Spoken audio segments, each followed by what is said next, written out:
nk'uko mwabibonye runo munsi umugwi w'igihugu ujeje kurwanya ikiza ca coronavirus bakoranye kugira ngo urabire hamwe ibibazo bitandukanye bijanye no kurwanya uwo mugera wa coronavirus hano mu gihugu. Ico mwomenya rero nuko hariho ingingo zafashwe. Ingingo ya mbere twari dusanzwe tumenyereye yuko abanyamahanga cyangwa bashaka n'abarundi baje binjira mu gihugu bashikiye ku kibuga c'indege Melchior Ndadaye babanza gushigwa ukwa bonyene kugira ngo babanze gukurikiranwa mbere bagashigwa mu mahotel yatowemwo mu yandi kugira ngo babanze bajeyo bagapimwa ubwa mbere bagishika kuri ku kibuga c'indege bagasubira gupimwa ku munsi ugira gatatu bari muri hotel. Nuko iyo ngingo rero kuri uno munsi yahagaze.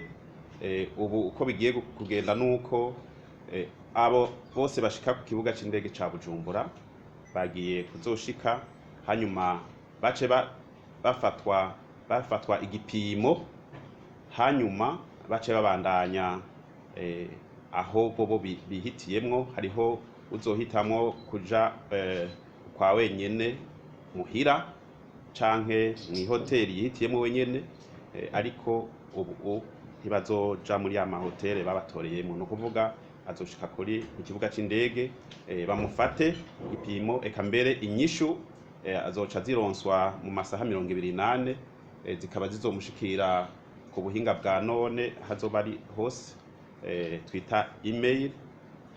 Hanyuma uwo azoba yabaye ari positif tubatumirira yuko bakibona izo nyishu bazoca bagenda mu kibanza categuwe arico bonakeye, ariho bazoca baronkera imiti bace baronkeraho n'izindi mpanuro bijanye.